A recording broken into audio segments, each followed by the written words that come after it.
Out of these troubled times, our fifth objective, a new world order, can emerge, a new era, freer from the threat of terror, stronger in the pursuit of justice, and more secure in the quest for peace.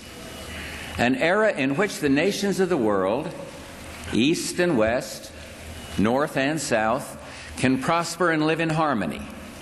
100 generations have searched for this elusive path to peace, while 1,000 wars raged across the span of human endeavor. And today that new world is struggling to be born. A world quite different from the one we've known. A world where the rule of law supplants the rule of the jungle. A world in which nations recognize the shared responsibility for freedom and justice. A world where the strong respect the rights of the weak. We have before us the opportunity to forge for ourselves and for future generations a new world order. A world where the rule of law, not the law of the jungle, governs the conduct of nations. When we are successful, and we will be, we have a real chance at this new world order, an order in which a credible United Nations can use its peacekeeping role to fulfill the promise and vision of the UN's founders. What is at stake is more than one small country. It is a big idea, a new world order, where diverse nations are drawn together in common cause to achieve the universal aspirations of mankind: peace and security, freedom, and the rule of law. Such is a world worthy of our struggle and worthy of our children's future. Now we can see a new world coming into view. A world in which there is the very real prospect of a new world order. In the words of Winston Churchill, a world order in which the principles of justice and fair play protect the weak against the strong. A world where the United Nations, freed from Cold War stalemate, is poised to fulfill the historic vision of its founders. And that's why I wanted to speak to you today about the new world taking shape around us, about the prospects for a new world order now within our reach. In the coming weeks, I'll be talking in some detail about the possibility of a new world order emerging after the Cold War. But today, I want to discuss another aspect of that order. You see, as the Cold War drew to an end, we saw the possibilities of a new order in which nations work together. It refers to new ways of working with other nations to deter aggression and to achieve stability. As old threats recede, new threats emerge. The quest for the new world order is in part a challenge to keep the dangers of disorder at bay. We must build on the successes of Desert Storm to give new shape and momentum to this new world order. Only when this transformation is complete will we be able to take full measure of the opportunities presented by this new and evolving world order. The new world order really is a tool for addressing a new world of possibilities. This order gains its mission and shape not just from shared interests, but from shared ideals. The President George Bush has talked time and time again about a new world order, and this is the best chance to begin to establish the new world order, and that's why the stakes are so high. From 1945 and the end of the war through 1989 and the end of the Cold War, we had a worldview. Republican and Democratic presidents alike, from Harry Truman to George Bush, stood for freedom and stood for certain propositions that would make America strong and healthy and grow the middle class and shrink poverty and stand against communism. And after 1989, President Bush said, and it's a phrase that I often use myself, that we needed a new world order, and instead it looks like we got a lot of disorder. And we still, and after 9/11, we've been more sensitive. But it is the awareness itself that will drive the change. And one of the ways it will drive the change is through global governance and global agreements. Now, much has been said by the Secretary of State and others about a new world order, about a defining moment in history. I have no doubt about the potential of this moment to be defining in terms of history, but that definition can be negative as well as positive. And how negative or positive it will be will depend on what kind of new world order we really create.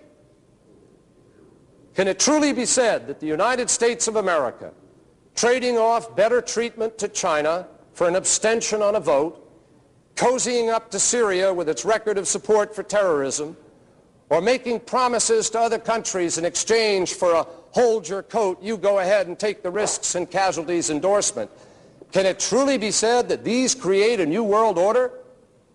Can it really be said that we're building a new world order when it's almost exclusively the United States who will be fighting in the desert? Not alone, but almost. Displaying pride and impatience and implementing what essentially amounts to a Pax Americana. Is that a new world order? Can it really be said that this is a true new world order when it lacks a true United Nations collective security effort with the full measure of international cooperation and burden sharing which that should carry? With the end of the Cold War, Henry Kissinger pointed out in his superb book on diplomacy, he said, "None of the most important countries which must build a new world order have had any experience with the multi-state system that is emerging. Never before has a new world order had to be assembled from so many different perceptions or on so global a scale. Nor has any previous order had to combine the attributes of the historic balance of power system with global democratic opinion and the exploding technology of the contemporary period." That was written in 1994, and it may be even more relevant today. As I've told you before, because I love it so much, they also created the Great Seal of the United States. And that Great Seal of the United States has on it, Novus Order Seclorum, a new order for the centuries, for the ages, forever. There is a chance for the President of the United States to use this disaster to carry out what his father, a phrase his father used, I think, only once, and hasn't been used since, and that is a new world order. During the conflict with Saddam Hussein, which he handled so superbly in a short-term sense, but he kept talking about a new world order. And then President Bush, at the end of that war, promised he would give 4 graduation addresses, 4 commencement addresses, describing that new world order and what America's role was going to be in it. It turned out he gave one of those addresses and canceled the other 3 and talked about something else. That's what, because they weren't. And this present window of opportunity, during which a truly peaceful and interdependent world order might be built, will not be here for too long. You believe deeply in your system, and we believe just as deeply in our system. It is not our common beliefs that have brought us together here, but our common interests and our common hopes. The interest that each of us has to maintain our independence and the security of our peoples, and the hope that each of us has to build a new world order in which nations and peoples with different systems and different values can live together in peace, respecting one another while disagreeing with one another, letting history rather than the battlefield be the judge. It's past the point of talking. We know historically that the global governance the sort of agenda to these issues is very hard to try and, with all the best intentions, it's very hard to actually activate. We're seeing that right now. We're seeing a lot of fragmentation going on in Copenhagen, a lot of different agendas pulling in different directions. And the closest we came to the dream was when we were doing THX and everybody was writing their scripts. Everybody was hanging out at the pool table drinking cappuccinos and waxing philosophically about the New World Order and everything. Type 1 civilization is a connected civilization, a single global culture, a single global language, global communication. global politics. We see this beginning now. We see it emerging all around us. The European countries are binding together slowly, forming the EU. NAFTA has been formed in North America. Eventually, we will see the rise of a single world government. We will see a single economy. 2009 is also the first year of global governance, with the establishment of the G20 in the middle of the financial crisis. The climate conference in Copenhagen is another step towards the global management of our planet. Our mission, our presidency, is one of hope, supported by acts and by deeds.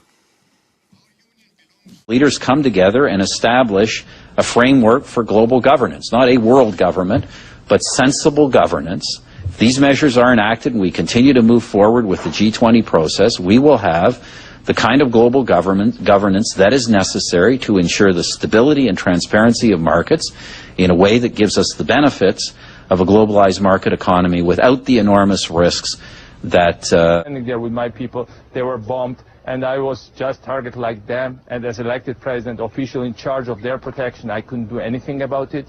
But the point here is, it's not about me, it's about the idea of freedom. It's about the future of the whole region. It's about the future of Europe and a new world order. The transatlantic partnership was never just the foundation of our security. It was the foundation of our way of life. It was forged an experience of the most bitter and anguished kind. Out of it came a new Europe, a new world order, a new consensus as to how life should and could be lived. The pieces are in flux. Soon they will settle again. Before they do, let us reorder this world around us. I think a new world order is emerging, and with it the foundations of a new and progressive era of international cooperation. We have resolved that from today we will together manage the process of globalization to secure responsibility from all and fairness to all. And we've agreed that in doing so, we will build a more sustainable and more open and a fairer global society. All these new challenges are bringing together about the biggest restructuring we have ever seen, not just of the global economy, but of the global order as a whole. And 200 years ago, a famous British Foreign Secretary said that the new world had been called into existence to redress the balance of the old. In 1990, another old world ended, dominated by the Cold War, and people talked then, in 1990, of a new world order. What they actually meant then was a new political order. And what was not foreseen then, but is obvious now from everything that we see and do, what we experience in every day of our life, is the sheer scale and speed and scope of globalization. And it's only now that we can begin to understand that the world order that globalization brings and what it's going to look like, it's driven forward now not just by the balance of military strength, the Cold War times, or ordinary political power. It's being driven forward by a seismic shift in economic power that we see around us. But what does the new world order mean for countries like ours who are looking to succeed? I suggest that the countries that are going to succeed are those that combine flexibility, free trade, open markets, with proper stewardship of the environment and investment in education, infrastructure and innovation. And the question for us is how we meet and master all these challenges to ensure that Britain enhances its competitiveness in the process and realises what I believe is our destiny of success in this new world order. So, in conclusion, ladies and gentlemen, a new world is emerging. It is a new world order with significantly different and radically new challenges for the future. But today, with Asia already outproducing Europe, India and China are clearly becoming part of our new order. The world that maybe some people dreamt of at that conference back in Bournemouth, when it looked as if maybe history would end, that liberal democracy would triumph, that free market economics would slowly progress, and we'd have a new world order. Ted, what do you think America's place in the new world order should be? It's always been seen as the global policeman. But as you said before, it's hard to see with all these military conflicts where the winner and loser lies. What should America be doing I think globally? the global policeman should be the United Nations. What sort of a financial deal should Obama be seeking to strike when he travels to China next month? No, I think this would be the time, because you really need to bring China into the creation of a new world order, financial world order.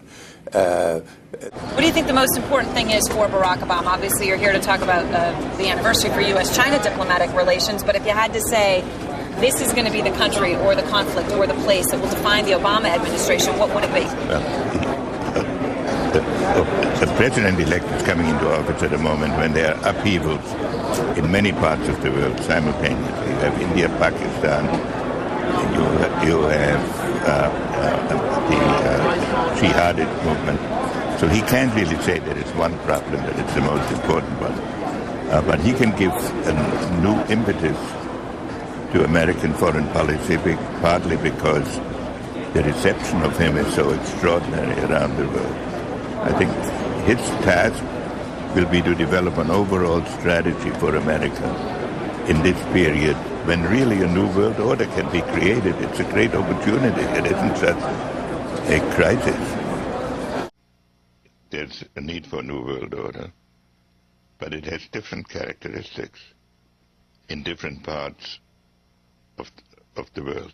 The affirmative task we have now is to actually create a new world order, because the global order is changing again. And the institutions and rules that worked so well in the post-World War II era for decades, they need to be strengthened.